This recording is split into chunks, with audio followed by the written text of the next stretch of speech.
about what you may be willing to try, what you may not be willing to try. And, we've heard a lot of times where, they're pleasantly surprised, by being open and trying something new. Most of the time.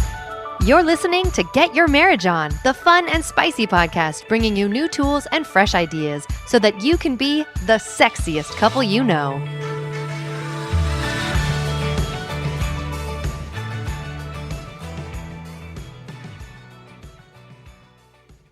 Okay, I'm just really curious. I have a ton of questions when it comes to sex toys. Teresa and Blair are the owners of the website romanticblessings.com, and they were really gracious to have a frank conversation with me about vibrators and sex toys. So I thought I'd record the conversation and put it on the podcast. Anyway, I don't talk a lot about sex toys and things like that on this podcast, mostly because I really want to focus on the relationship and the intimacy dimension to make intimacy and sex great in marriage. But you can't ignore sex toys. They are out there, and for many couples, they can add a lot to the marriage. I've had this view that sex toys were dirty or bad or all about solo masturbation. I had this stigma that they were unsavory, but I'm learning that they can be a great addition to you and your partner's sexual experience. In fact, in the right context, I've learned that they can add to the bonding and the intimacy that makes sex really fulfilling. Toys can also add critical novelty, which is really important for long-term relationships. They can make sex a whole lot of fun, feel new again, be exciting, and of course, be really pleasurable too. I hope this episode gives you some helpful info, whether you're new to toys or really experienced. I hope this information shared helps. With Christmas coming up, perhaps you'll want to try some new things for your marriage after listening. Anyway, welcome to this episode where we talk about sex toys. Teresa and Blair, it's such a pleasure to have you on the podcast today. Thanks for joining me. Thank you, Dan. We appreciate you having us. It's not every day I talk to a couple that sells sex toys for a living, so this is kind of a neat treat for me, I guess. Awesome. I was telling my coworkers right before this that I get to have a talk about sex toys today. And of course, that conversation's a little awkward sometimes. Hopefully today, by the end of our conversation, it feels a little less awkward as you get a little more familiar with what sex toys are and the purposes for sex toys and how it can really bless our marriages. So, absolutely. It was a little uncomfortable when we got into the industry, for sure, from our backgrounds. So I understand that feeling totally. And even today, we're still not always comfortable with talking about them, everything, but we get more and more as we do more of this. So it's great. Great. And just for our listeners to know, Teresa and Blair, I appreciate your website, romanticblessings.com. It's Christian friendly. I can shop, and I don't come across nudity or anything Correct. like terribly offensive. So I appreciate that, this context. And we're talking about using these toys in the context of marriage too. So it's a little bit of comforting to talk about this. Absolutely. Well, thank you for that. We've got over 20-something thousand images on our store. So you say you've been through it. I personally have been through every image and made sure there's no nudity or anything that would offend people. They feel comfortable shopping. We don't sell toys that are realistic because, from a Christian perspective, we don't want people to think they're bringing somebody else into the marriage. So there are a number of things about our store that we feel make it stand out as a Christian store. So sure. Great. Anyway, what are a couple reasons why a person may want to think about using a vibrator? Yeah, well, I think the best one, or the first one that comes to mind, is just to try something new, right? Uh-huh. Just to bring a little, we've been married 23 years now. If you're doing the same thing over and over for 23 years, just bring something new in and make it a little exciting, right? Yeah, definitely. I think that for sure. It's great for foreplay. Vibrators are great for foreplay. Teresa has a saying she's put on our Instagram site at times about, women, it takes a long time to rev up. And what do you say, men? Men just need a place, women need a reason to have sex. Yeah, so, vibrators can help with that for sure. And then, another great reason is women it's harder for them to achieve orgasm. Men, it's somewhat simple, right? Not all the time. People have some different issues here and there, but for women, I think only like 64% of women never actually ever orgasm during sex. Actually, only orgasm. Only. Yeah. Yeah. So, and then 75% of those 60+% of women need a little bit more to need a toy to bring them to orgasm. Yeah. So the typical penis and vagina type sex that we typically have, a lot of women cannot orgasm just from that alone. And it makes men uncomfortable, right? Like, why can't I get my wife to orgasm? But they're not alone. There's 64% out there like that. So toys can help with that. Vibrators can, a lot, and we talk about the women, but the men suffer. There are a lot of men that suffer from erectile issues, whether it's a ED or just slow or premature ejaculation or things like that. And, a lot of that's about the blood flow, right? Both for the woman and the clitoris, the man and the penis. And so vibrators can get the blood moving and help a lot with those types of things. So, and there's just a lot of different types of vibrators too. So, certain different vibrators can give a different type of feel. So if you're looking for a different type of feel, obviously there's just lots of different types of orgasms. So if you would like to explore different orgasms, those are a great thing. And they're just fun. And it just, it helps kind of the bond between the husband and wife as well. So Yeah. So Teresa, have you always been comfortable with vibrators, or is this something that you've had to kind of get comfortable with later on? We've been married 23 years, so pretty early on in our marriage, we started using vibrators. So I'm fairly familiar with them, and but as the years go by, there's just new companies and new technology and stuff. So the last few years, it's been interesting to see some of the new vibrators come out, and honestly, they do give even at my age a new sensation and a new type of orgasm. So, there's always something new, I feel like. So, yeah. Cool. And hopefully today we can talk about what's new and what's available. But before I go there, I just wanted to for me and my wife, we don't have a lot of experience with toys. We've, purchased a vibrator before and we use it on occasion, but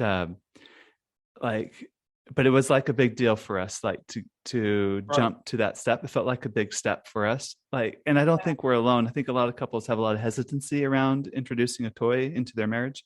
Can you tell me what are the common reasons why and myths around toys? Why do people have hangups over this?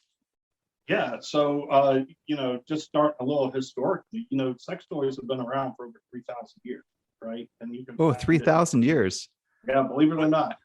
What were the early 3,000-year-old sex toys like?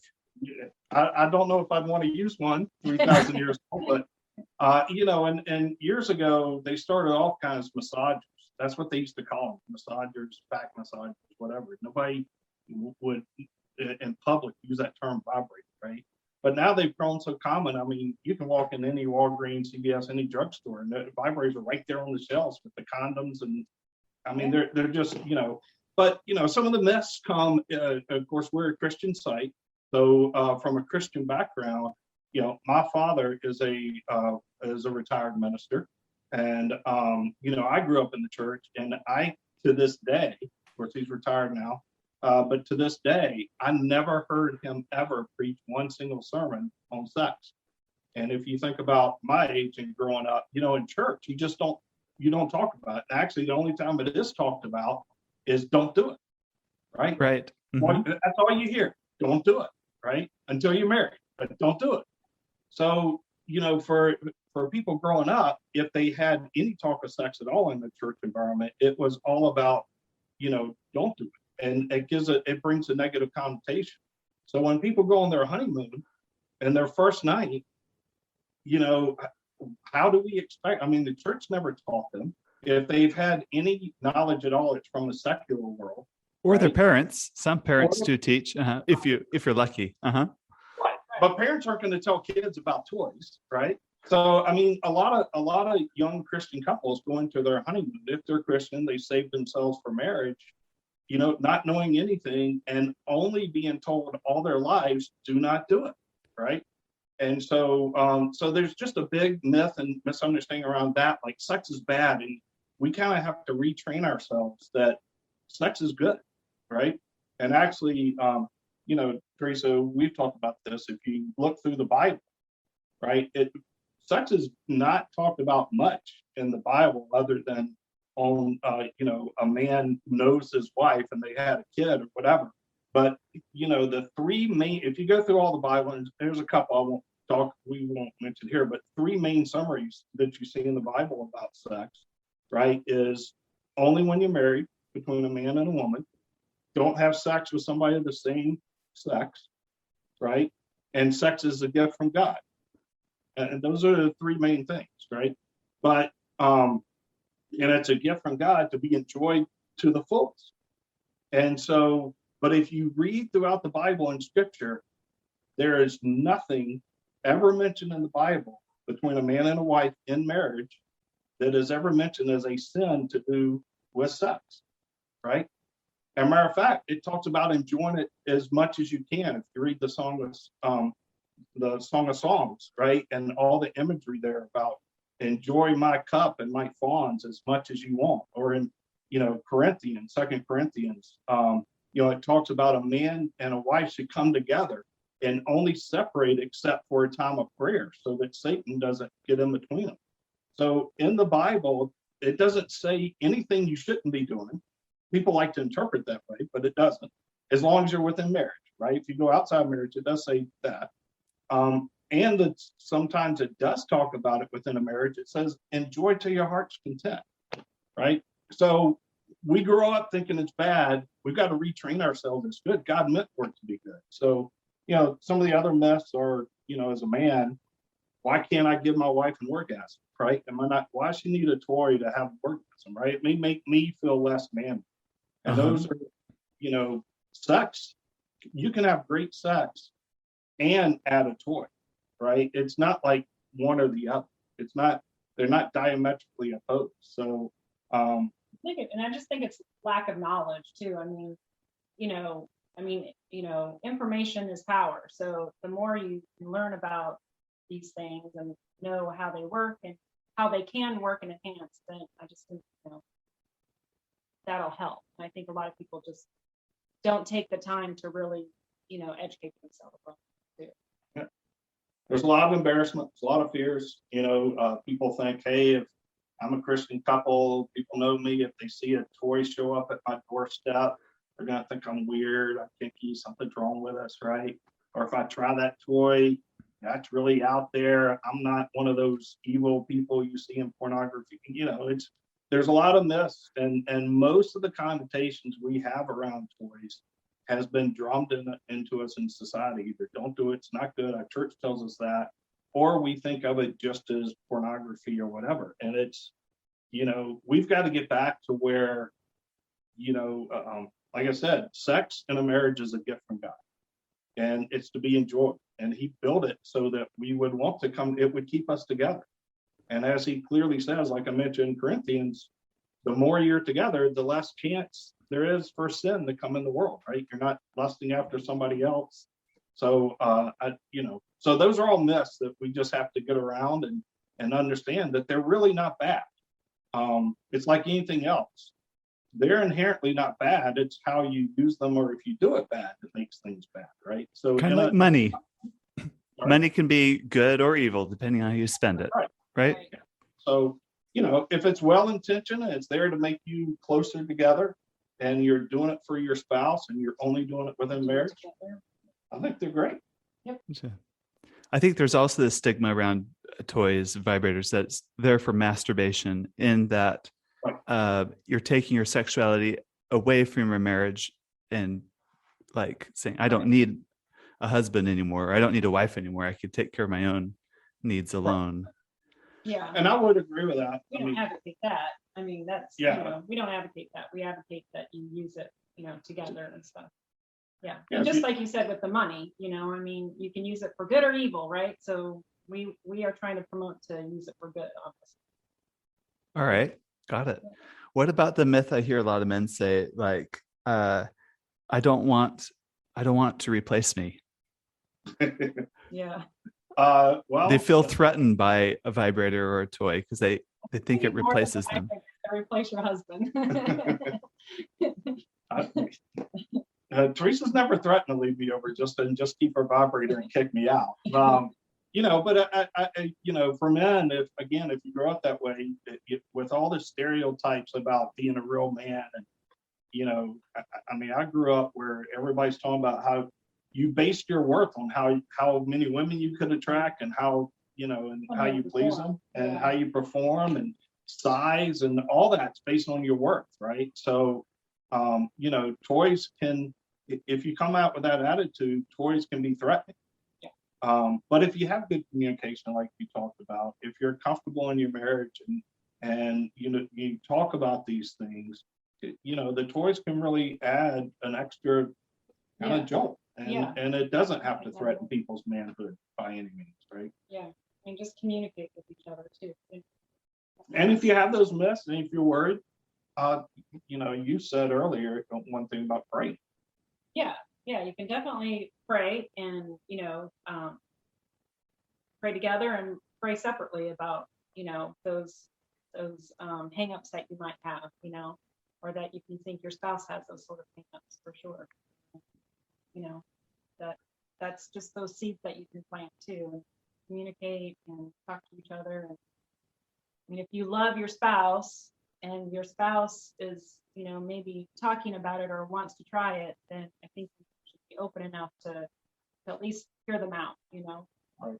And you mentioned our website, and I appreciate you mentioning that. But on our site, we have a lot of tools. It's not just about the toys; it's a big piece, but we have a lot of videos and instructional books and blogs and all kinds of things. But there's a whole series of videos we have on how to talk to your spouse about trying a sex toy, right? So there's a lot of helpful tools out there.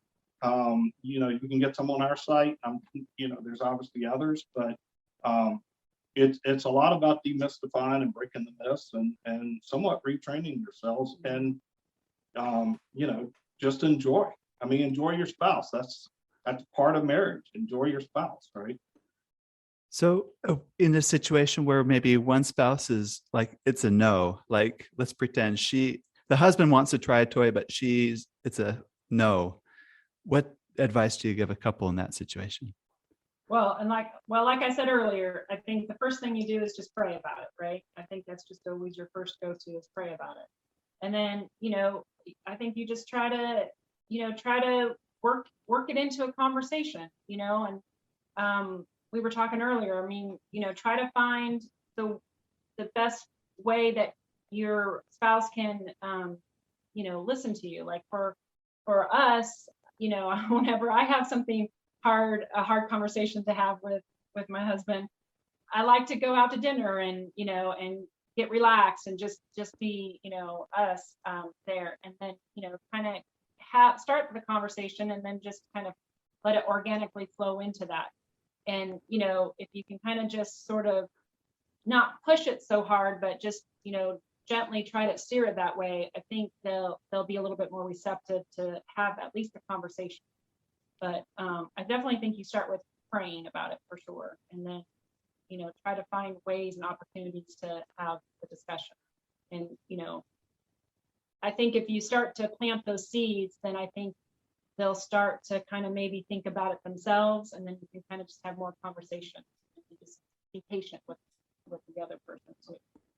Well, it's all about growing your intimacy together and strengthening your marriage. So I agree.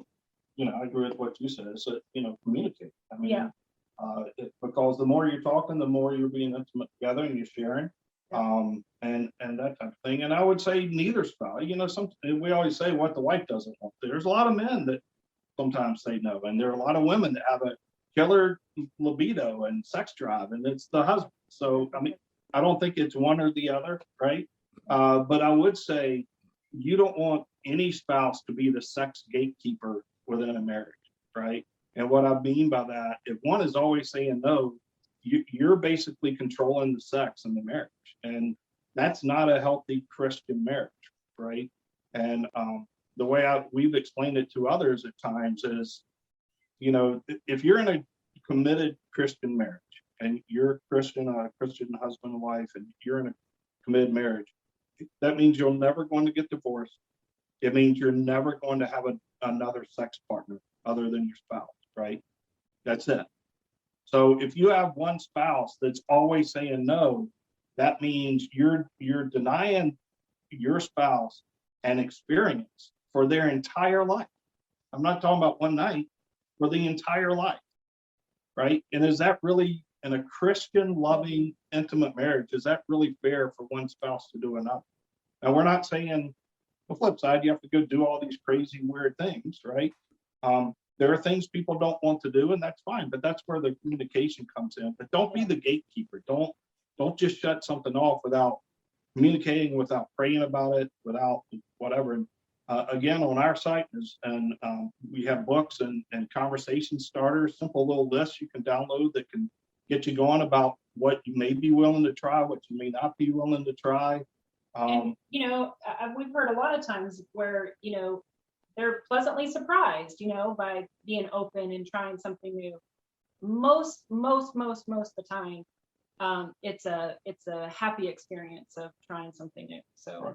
If you don't like it, just take it out of your bag of tricks and don't do it again. Yeah, then don't do it again. Right. So you've got to try those things, explore it. If hopefully you're going to have a long marriage. Like I said, we're 23 years. My parents just this year celebrated their 63rd year. So in 63 years, you may try something new and add it to your bag of tricks, and you don't like something and don't do it again. Right. But all, again, sex is a gift. Enjoy it. And my big thing is communicate, pray about it, and don't be the gatekeeper on your spouse. Right. And I just want to add, on the flip side, you do want to set your ego aside and really build a marriage where it's not a you versus a me, but you're creating a we. Yeah. You really are working together on this. And if it's a no, sometimes it's going to be a no. You need to understand that and kind of work through it. But if once egos get involved, then I think it could get you could get derailed pretty quickly in marriage. Right. And there's some big thing, there are women and men who have gone through abuse and other things. And so, there's some things that have stigma. And as a loving spouse, we need to recognize that and be understanding of that. Right. Again, that's after the communication. Right.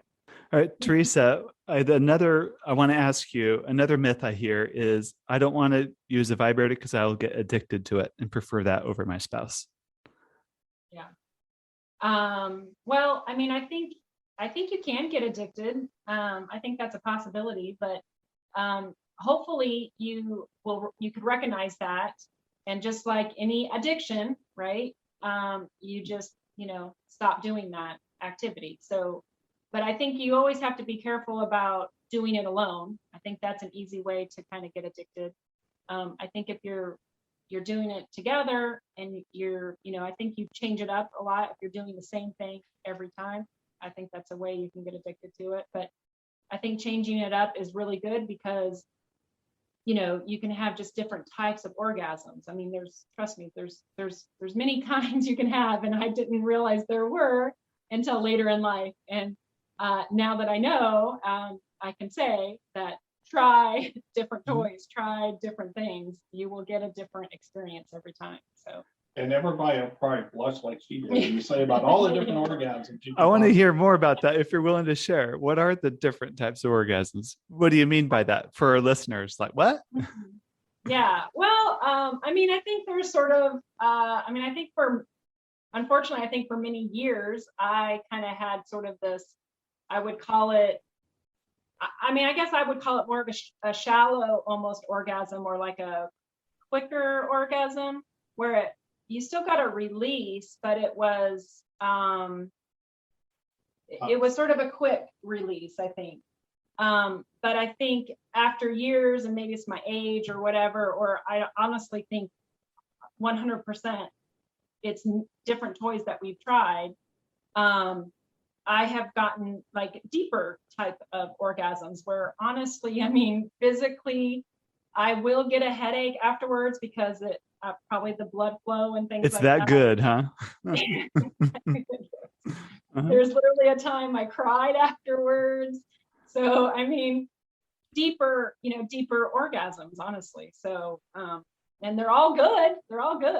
And but they're all different, and I think they're all worth experiencing for sure. And so if you do have a loving partner who cares about that, and wants those things for you, they're going to seek out ways to do that. So, and for women, I think most of those different types of orgasms only come with boys in the mix with that. I think a guy can only do so much, honestly, and it's not that it's bad, it's just a different type of orgasm. So, I have a loving husband who likes to try to pleasure me in lots of different ways. And so, we're open to trying different toys that can give those experiences. And I think it's been great for our marriage. It's been helpful for us to be closer and connected too. So I say try it, and you never know. So Yeah. try. And there's so many body parts that are erogenous zones. You can have more, there's nipple orgasms, there's G-spot orgasms, there's clitoral orgasm. For men and women, there's anal orgasms. For men, there's prostate orgasms, right? Yeah. I mean, think about, we talk from a Christian perspective, try to imagine what God was doing when he created us, right? I mean, the clitoris has over 8,000 nerve endings just in the clitoris alone. And it is the only purpose medical science can find for the clitoris is nothing but for pleasure. It serves no other reason, right? And the anus has over 10,000 nerve endings. I mean, why would God build a person with all those nerve endings right there, right? If not for it can lead to different types of pleasure and orgasm, right? God made no mistakes, right? I believe God's perfect, and God doesn't make mistakes. So there's a reason all the nerve endings are centered where they are. And I think a lot of that is to bring spouses closer together through pleasure and the pleasure they feel with each other, right? So, but you don't know about all those types of orgasms if you're just doing the same thing all the time. And, back to your myth, as a man, speaking for myself, I don't know if I can speak for every man because I'm weird sometimes, but, the more pleasure I see my wife have, the better I feel about me. And if it was me and a toy, I'm still the one holding the toy and doing that, right? So I'm figuring out how to please her, and that helps my manhood feel better because I mean, when she has a headache, it's bad for her, but it's like woo for me because I'm like, look how intense that was, right? So helps us both in different ways. That's right. So I'm just really curious, like, what are the different types of sex toys and which one is it that gives headaches? Which ones that are more light? What are the different types you can get? Because when I think traditionally sex toys, like I'm thinking like 60s, 70s, maybe 80s, they're always very phallic. It's like a penis, like a fake penis that vibrates and it's like this jelly material. But I don't think, like maybe in the last 10 years or so, they've really advanced since then and they're more sophisticated. Can you give us a brief overview of the different kinds? You want me to start? I mean, Yeah. I mean, I don't know how much time you have. There's, we won't be able to talk about. I'm just really curious. I just want to know all the things. Phallic symbol, there's a lot of things without the phallic symbol now. And like I said, if it's a phallic image or realistic, we don't carry those in our store anyway. Just because we don't like to introduce that realistic to the marriage. But, obviously we talked about vibrators. I mean, you name it. And there's different, just in vibrators alone, there's different types. I mean, there's bullet vibrators. They're really small. They're used just to target the clitoris, right? There's G-spot vibrators that go in. There's couples vibrators that you can wear while you're having intercourse, which is that's a great new invention that's come out just in the last 5 years, right? They throb, they warm, they thrust, they rumble. I mean, you figure out what feeling you like, you can get it in a vibrator.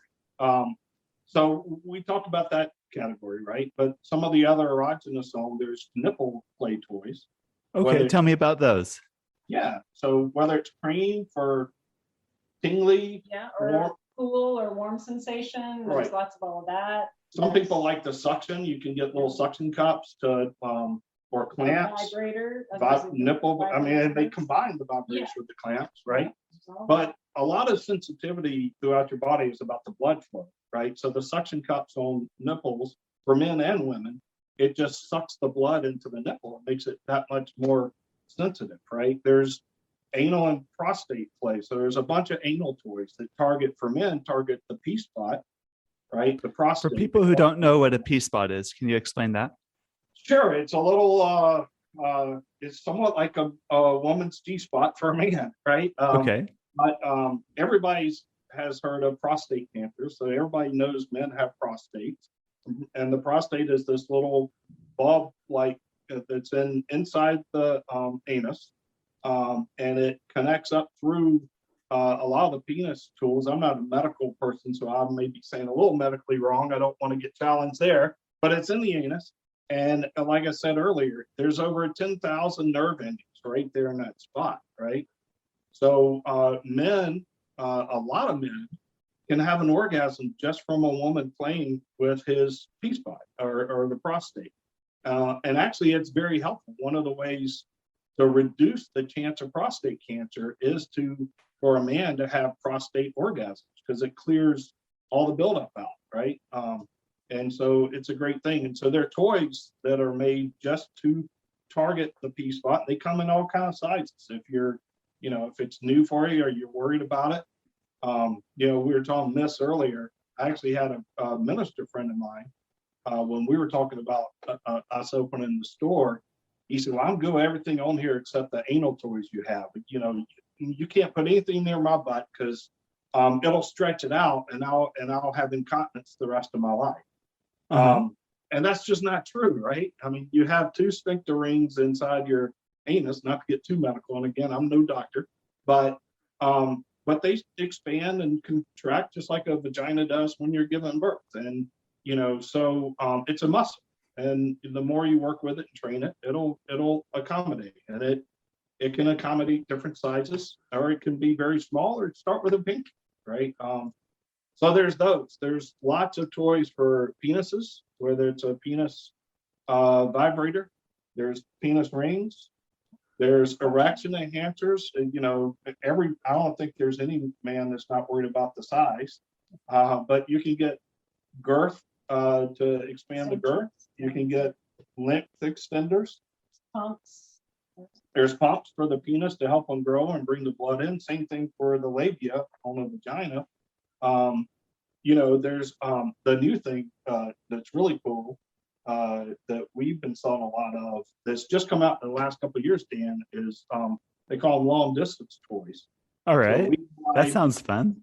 Yeah, Bob, Lilo, a couple others make some great long distance toys. And basically what those are is they connect to through Bluetooth, through your phone or your iPad or through your computer with an app. And there's some that are men toys or some that are women. And they're great I travel for a living, right? I'm going 2 weeks out of the month every month for my other real job. They're great because I can be 12 states away and we can connect the toys together. And with video conferencing like this, it's like being right there together if you travel. And we actually sell a lot of those to military because they'll have a spouse that's overseas. And I was joking with Teresa about this when we had so many militaries. Like, I don't know what they're doing on the base over in Afghanistan and Iraq to have a toy and a computer. That's not my business, but I find it kind of funny. But they're great to keep couples together even when you're apart. So those are some new toys that have come out. There's remote control tools. Some people want to get frisky and at the grocery store. At a grocery store or at a restaurant. How long can you last? Keep your husband to go get groceries. Absolutely. And of course, there's sexual deprivation type toys, whether it's ropes or bondage or blindfolds or, they come in all leather, vinyl, silk, pads, you name it, right? But those, they can take away a little sense of control, or they can take away one of your senses, like a blindfold takes away sight. It's exciting. What's coming next, right? So there's all those. And just two others I'll mention real quick. There's sex furniture are great. They come in wedges, pillows. You can get full lounges that look like real furniture that can double as a sex toy. But those are great. People, they give you different angles than you get just laying flat on the bed. So that's great. But the other thing, I have a really bad back and a slip disc in my neck, and a lot of people deal with different physical things. And the sex furniture can give you support, and like lumbar support or something else that helps with stamina, because now my body's not hurting, I can go longer. So sex furniture is a great thing. And the last thing I'll mention are lubricants. And they come water-based, silicone-based, oil-based. We can talk about the different things for those, but they come flavored. They're massage oils. They're lube. They can have a warming sensation or a cooling sensation. Yeah. Yeah. So there's just, those are some of the toys that come off, and then some things you may not consider toys, but can still enhance lingerie, candles, right? Set the mood. But some of the candles now drip, right? So you can play with hot wax. Yeah. You definitely want to use all your senses. Yeah, absolutely. Experience. So visual, sense of smell, all of those play into your experience. So you definitely want that. And there's all kind of edible toys now. There's edible underwear for men and women. There's edible body paint. Yes. There's edible flavored lubricant. Chocolate paint. Yeah. If you like oral sex, or what's your new one? Oh, well, this is it's not a toy. Yeah, what's your new favorite toy? Toy we sell, but lately I have enjoyed getting grapefruits and cutting them and you putting that on the penis, and that is my type of lube. I'm more of an organic, natural flavor kind of person. So a little sweet and sour there, huh? Exactly. If you haven't heard of that, Google grapefruiting. Yeah. And see what it is. But that's a great new thing too. So there, anything can be like that, and they're made out of all kind of materials, but they're just, there's all kind of, there's a ton of toys, right? There's a ton of toys. And what we suggest, hey, a great date night, get a glass of wine, take all the clothes off, get the kids out of the way, lay in bed, get on our website, romanticblessings.com, and just go look at all the toys and start making a list of, talk about how that may feel or that may not feel or whatever, make a list. And, once every 2 months or once every so often, pick a toy off your wish list and get it and try it out, right? Or new lingerie. For men, visual is a great toy, right? And for women, it's confidence. It's feeling sensual. That really helps. Every toy and every piece of lingerie is made for every body type and body style these days. So I know all of us, men included, I do. Everybody has a body image thing, especially when they've got nothing on. But there's all kind of flattering lingerie and clothes and things that are made for different body types. So don't limit your sexual enjoyment with your spouse because of body image, right? That's something we've got to talk about and get over and deal with. Yep. And I'm not putting people down because I have body image issues. So I'm talking about myself, right? So you talked about materials also. Can we talk about that? What are the different materials these sex toys are made of? What do you look for and what do you avoid? You want to talk about what you look for? The number one thing you look for? What is it called? Body safe rating. Yeah. Is what you want to look for. Body safe rake? Rating. You always want to find toys that say they're body safe. Typically, you'll see those with silicone toys, but body safe, especially for any insertable toy. you definitely want to make sure, and on our site, we have icons and additional info to give all that information out to tell you whether it's body safe or not. But that typically means there's no latex in it, for allergens. We sell a lot of lubricants that are organic and natural, so they help with allergens. But the body safe, you want no latex, no parabens. You don't want made out of parabens. We sell a lot of toys where we make sure there's no animal testing and animal products in it. But the big thing is look for that word body safe. And you'll see that in silicone, mostly silicone toys, some plastic blends, and you'll see it in some, combinations of those, right? But you're looking for things like the toy doesn't contain nickel, those types of things, and it's body safe. So is body safe a certification? It's not really it's I don't know if it's an official certification, but it is a standard that the toy industry has gone to as far as, they're very conscious now with all the new things out there and toys becoming common and all the health conscious people and everything. If it's not body safe, if it's not silicone or plastic or some type of solid like that, you talked about the jelly from way back when, jelly products are really not that safe. They're porous. So it means if you use them insertable, whether in your anus or in a vagina or whatever, whatever germs can get inside them, and they're hard to clean. And so that's not body safe, right? So you definitely want to look, whatever toy you're looking at, especially if it's something you're going to insert somewhere, and we recommend you insert it somewhere. But you want to look for that body safe. But there's other new materials coming out: metal, glass, steel. Those are becoming really popular now. Mainly, they're smooth. They look great, and those types of toys can take any type of lube because they're basically solid and smooth. But heat play, temperature play. Yeah, you can cool them down or you can heat them up, and those are all interesting sensations. Yeah, I think everybody loves their frozen beer mug, right? So a glass toy, it's kind of the same. I wouldn't recommend putting it in the freezer. Yeah, but don't put them in the freezer. And you wouldn't boil it in a pot of boiling water. Yeah. But you can warm some water. Don't warm the toy directly. Don't put it in a microwave or anything. But warm some water, or take some water and put a bunch of ice cubes in the water, and put the toy in there. Let it set for 10 or 15 minutes, and temperature play. Ice is awesome. Temperature play is great, right? Yeah, or both. I mean, both. Yeah. Warm and cold are fun to play with. So a lot of people, the metals and the glass are kind of new toys, new materials that are out. And then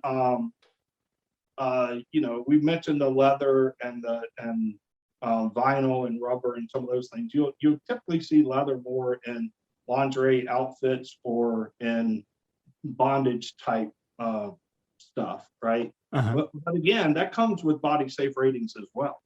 You want something that's washable, especially if it's got material to it. Make sure it's washable.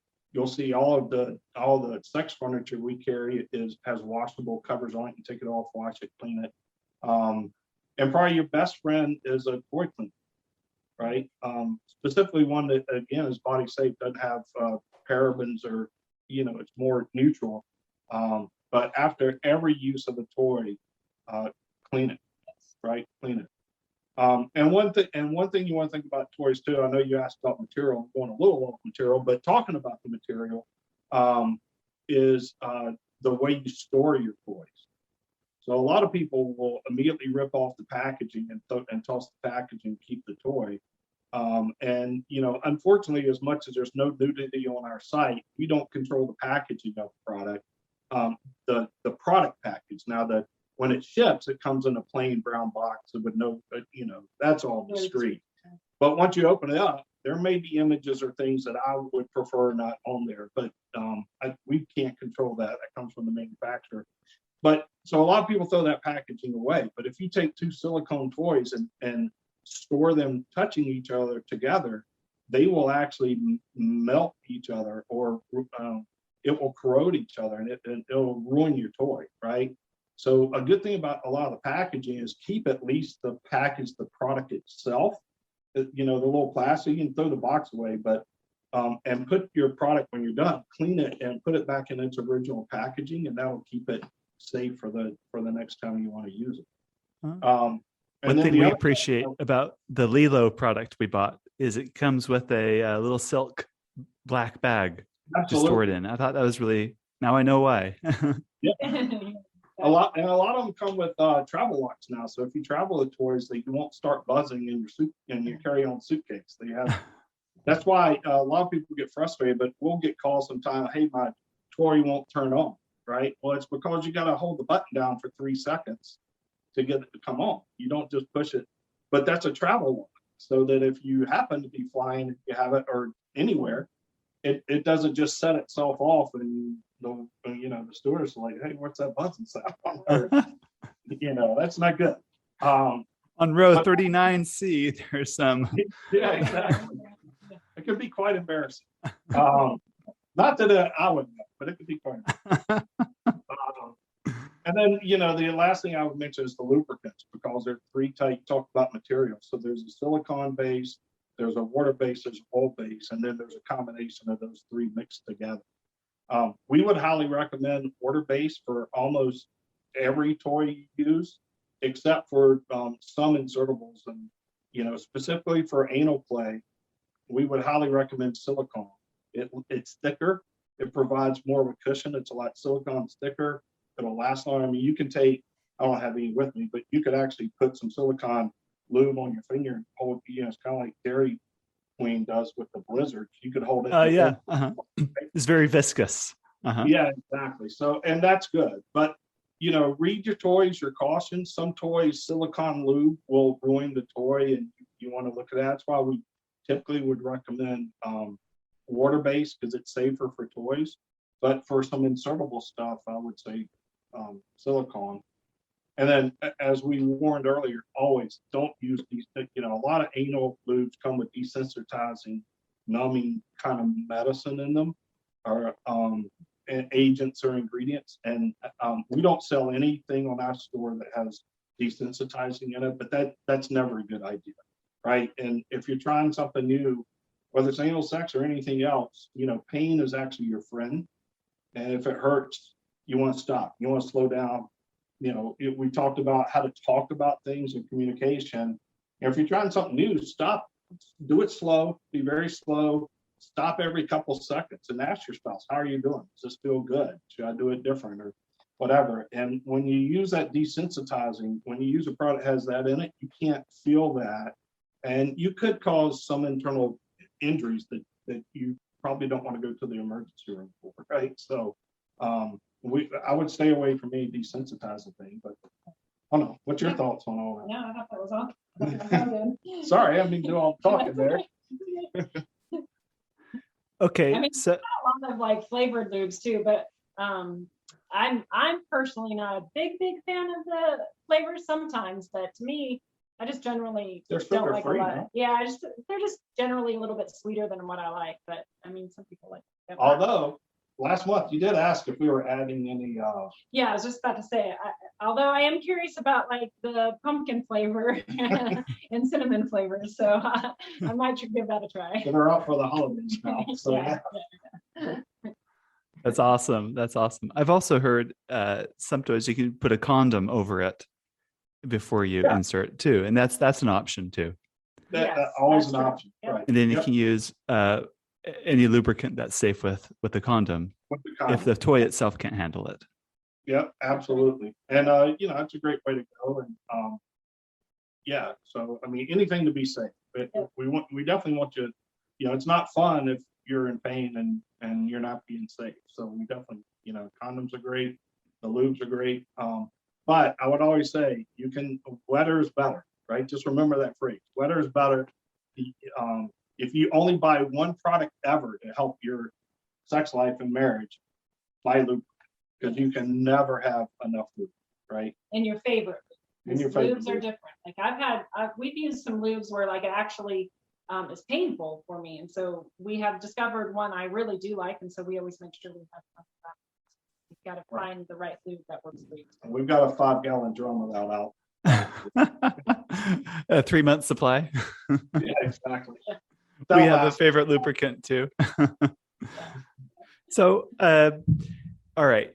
Let's say you're listening to this podcast and you're convinced, okay, I'm willing to give it a try. I'm a little nervous to try a toy, but okay. Any advice for a first-time shopper, what to look for or what to consider?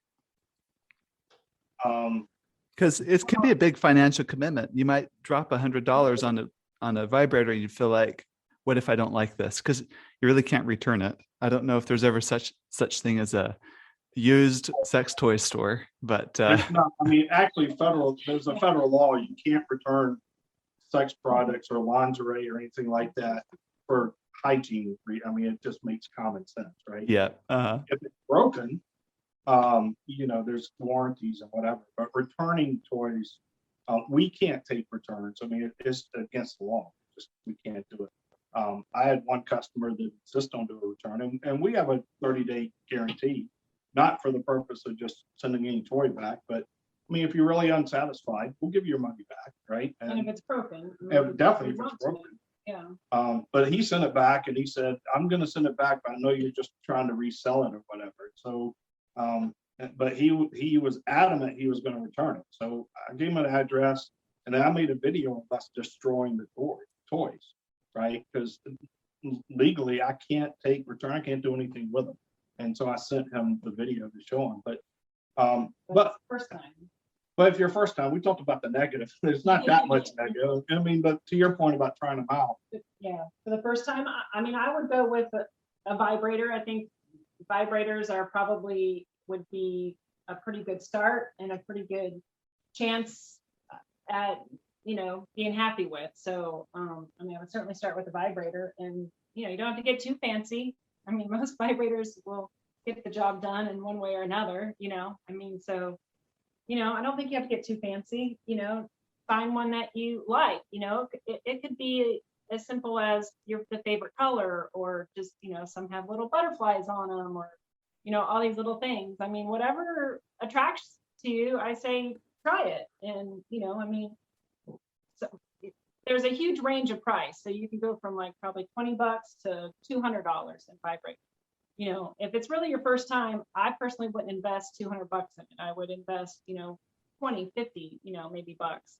I mean, I don't think that's a bad investment to pleasure, honestly. So I say you just try whatever attracts to you and you start there, right? You got to have a starting point. So once you start there, then you can kind of figure out what you like or what you don't like, and go from there. Yeah. And like I said earlier, if you're brand new and you're only going to try one thing, the lube is the very first thing. Get lube, right? Yeah. But if you're willing to try a little bit more, like she said vibrators, I think that's a great choice. For men, I would try a penis vibrator or probably a penis ring. And rings are simple. They come in different sizes. They're mostly made of silicone. You just put it over the penis. And it's all about the blood flow, right? It just once you become erect and the blood's in there, the ring just holds the blood. So it's great for ED, it's great for erection enhancement, it's great for stamina, for lasting longer, because it keeps the blood right there, and it's great for sensitivity. And that's a simple thing. You get penis rings for $2, right? Yeah. So you don't have to spend a lot of money.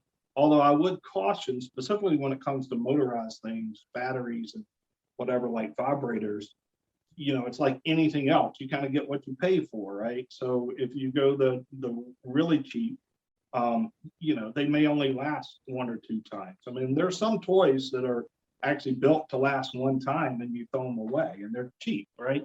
And then another great toy that I can't believe we haven't talked about this, are all the games. Oh, yeah. You get a lot of games for $5, $6. Yeah. And there's like little kits too. I mean, and that's a good, if you guys want to just try something a little different, little fun, there's kits too that we sell that, have like little feathers and little blindfolds and all these, different sensation kind of things that you can play with. Yeah, so we have a lot of date. I didn't think about that. That's a good point. We have a lot of little date night kits where you can buy one thing and it comes with, it may come with a little sample of lube and a little vibrator with a couple different Some come with accessories. like a candle. They come with candles and massage. I mean, so you can get a kit and just, make a date night and try it out. But the biggest advice I can give to people, and we have a whole section of videos and things just on, if you're new to sex toys, here's what to try, right? But the advice in those, and the biggest advice we would give is, again, communicate, talk about, think about what made you feel good in sex, right? Do you like thrusting? Do you like it deep? Do you like it rumbly? Do you like it fast? Do you like it slow? Do you like pinpoint on your clips, right? Yeah. Or do you like, other parts of your body being touched, at the same time and things like that? Yeah, definitely take stock of what you like. And then for your first time, find a toy that matches that sensation that you like.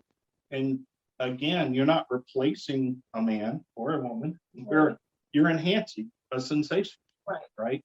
And so that's always a great place to start, is think about things that you already know you like and find a toy that helps that sensation just be better. Right. And I can tell you with all the vibrators and other things, there's something that mimics everything, right? There's little toys now that suck and mimic oral sex. And I mean, if you can do it manually or physically, just you two, there's a toy that'll help mimic it, that can enhance it. Yeah. Right. But don't replace it. Don't replace it. You want to, but it can enhance it. Yeah, for sure.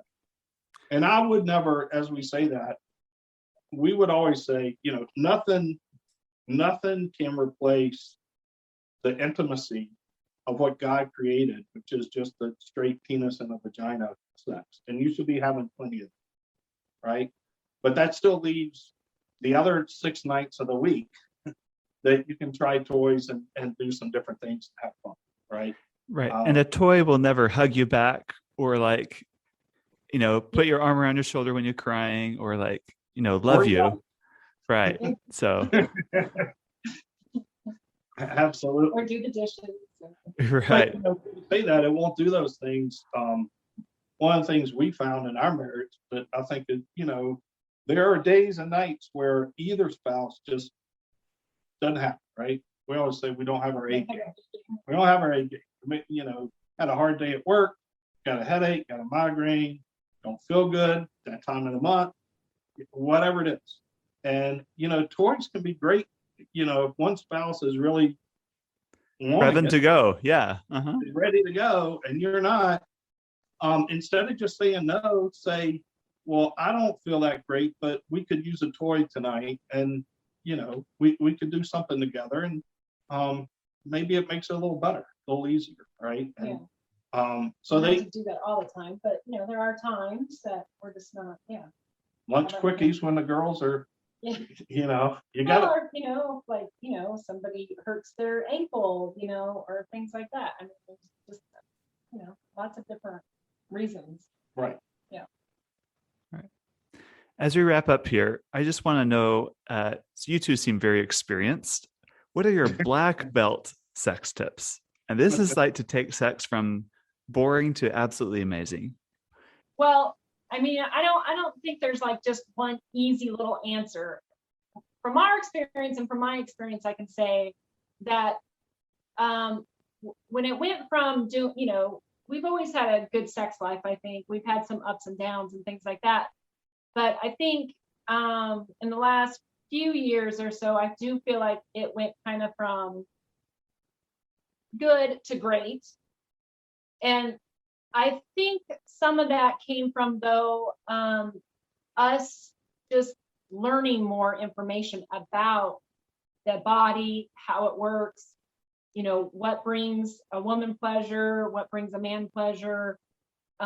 We just learned, we just started learning more about that stuff. We started listening to podcasts, we started reading books. Like yours and others. We started really doing a lot of research.